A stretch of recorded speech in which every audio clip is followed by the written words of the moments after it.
The term sleeper cell has a horrible mouthfeel. But I need to say I'm not alone. But that I'm separate from my allies by distance, my alias, communication ciphers. I've never met the people I trust. Well, I'm stumbling on my first step here in Lulu, so I reach out. In our code language, I say, need acreage. I say, need bad.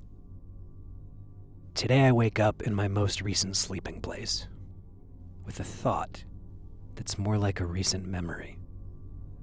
I follow my memory through 3 abutting apple orchards, through chest-high grass. I wade across a river with an eroded shore, and my yurt stands tucked away in its own perfect place. Thank you, Maryland Blue, for your phantom friendship. I needed you. Sleeper cell is a clumsy word for something like that. And now I'm back to better reconnaissance. High school guidance counselor. Part-time baker at Albertsons. With all-purpose flour wafting from her apron. Melba Karns. It's the middle of the night, January 1992. Folks say that was a good time to live in Seattle. Flannels and Nirvana and angst and Eddie Vedder. I wouldn't know. I get the question all the time, what were the 90s like? For me, the honest answer'd be something like homeroom 100 miles away. Take a wild guess. The other side of the Cascades. Votes red, everything's brown, gets into the hundreds during the hot season. We don't live in Seattle. There's other places. But I can appreciate why Eric was excited to be there. He surprised himself, got into UW against all odds, moved into a dorm, started up a little band in some kid's garage. We can at least say he tried. I was still in high school at the time and just had one family phone in the kitchen, not supposed to take calls from late, from boys, and especially not from him. Trick was to call the weather number, keep the line busy. Then when he calls, it doesn't ring aloud, just get him on the call waiting. Did it almost every night. My dad just let me think I was getting away with something. But this phone call wasn't like that. Something happened. You still get different versions depending how he tells it. Was it drugs or drinking? Was it a choice? Sometimes he says he was mooning people and lost his footing off the railing, but actually none of that particularly matters to me. What mattered was that what he was doing wasn't working. These things don't just happen. Well, somebody else must have thought that way too, and it all comes to light. The bad grades he's apparently getting, the classes he isn't going to, the rent money he's blowing, the probation he gets put on. He put up a pretty small fight after that, came home like he was about this big. The stories he told were not those of some free-spirit college maniac. They were dark. They were mental health problems. In hindsight, that was a big part of what attracted me to my field. That is, being a counselor, not working at Albertsons. Looking at him in the middle of it, thinking, I'm not doing this just because. So, I try to listen to my kiddos for what I think their heart is trying to say. Not what they want to say, or more likely what somebody wants them to say, or something they think they want. 47% of grad students suffer from depression. 10% consider suicide. Why do we do this to our brightest kids? Why did we decide this is the cost of moving forward? It's obviously not for everyone. And that's how Eric found out it wasn't for him. Got all the expectation out of the way, and he goes on, absolutely excels in trade school. Focus in HVAC, stuff he's inclined toward. He motors through, gets his apprenticeship straight out of his program. He seems happy, too. So, when Janet's son Duncan comes into my office for his advisement session, and he's talking about the valley and his ecology class and his camping trips, yes, I may have mentioned a couple ideas that I thought spoke to his interests. I didn't tell him to be an orchardist. I don't tell kids what to be. Well, look, he ended up getting in everywhere. I hope he picks a program that works for him.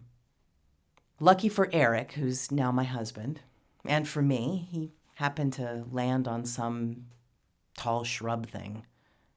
Anyway, last weekend I met my job at Albertsons, and Janet Coons storms in and completely flies off the handle. I think she tried to frame me for drunk driving, but that's a story for another time. And here's the look on this poor kid's face, screaming, "Let me die where I stand." And I'm thinking, this isn't right. I see this kid, probably 6'2", the captain of the Wolf Squatch rowing team, dragged out of the store like a chihuahua on a leash. I'm thinking, this is going to end one of two ways. I mean, look at Rick Langerhans. He's not happy with his life choices, and we're all used to seeing him stumble out of the saloon at 2 o'clock in the afternoon. You know, Rick Langerhans earned a Letterman's jacket, too. Rick got into Lewis and Clark on a cross-country scholarship, and we all know how that turned out. I just hope Duncan lands right.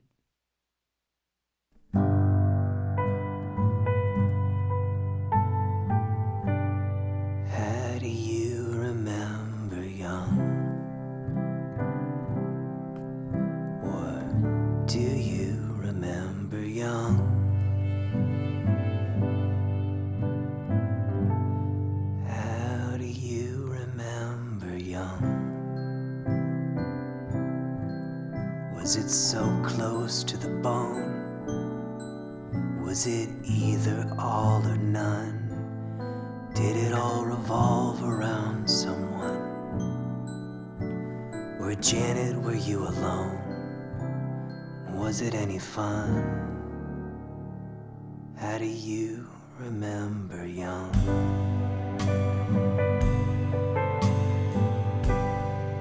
How do you remember young? If you remember young, was it a whimper or a song? Did you feel like you belonged? Did longing pass the time?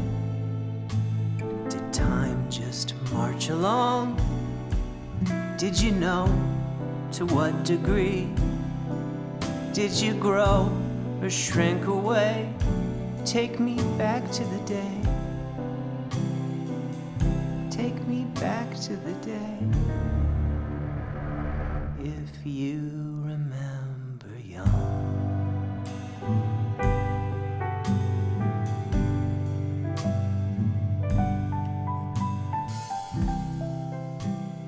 Novel comfort in my new shelter meets nauseating awareness.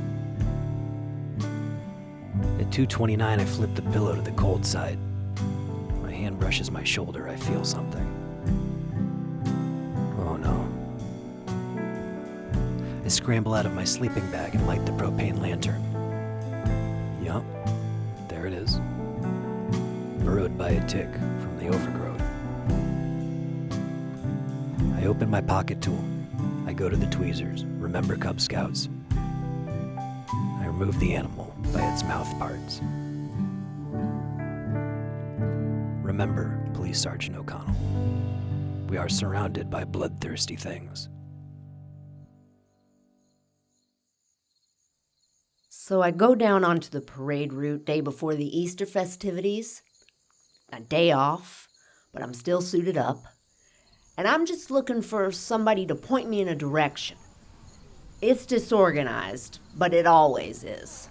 And I'm pulling out the so-called grandstands we rented, marking stuff with ribbons and tape, and we finally finish up after dark, and the whole town's there, catching a debrief, sharing a moment.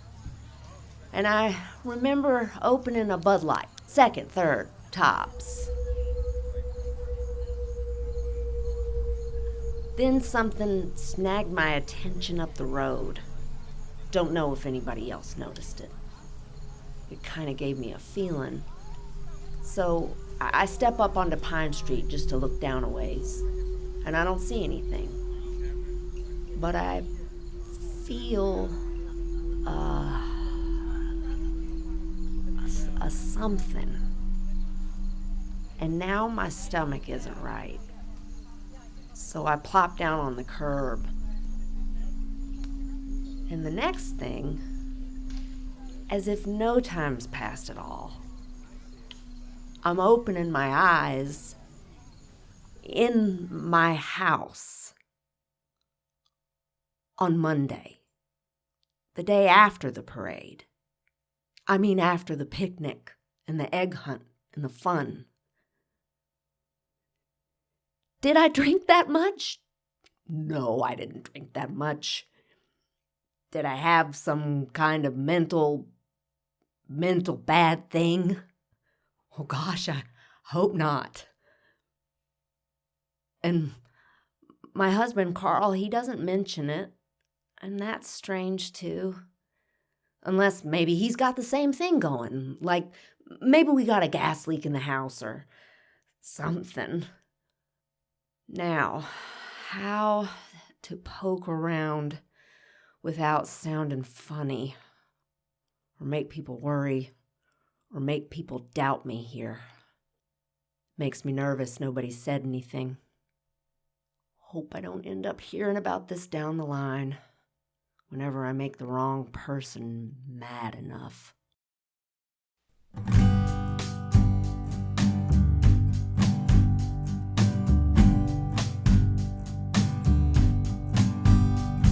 Strangers come. What happened at the egg hunt? The strangers come. Where's my basket of treats?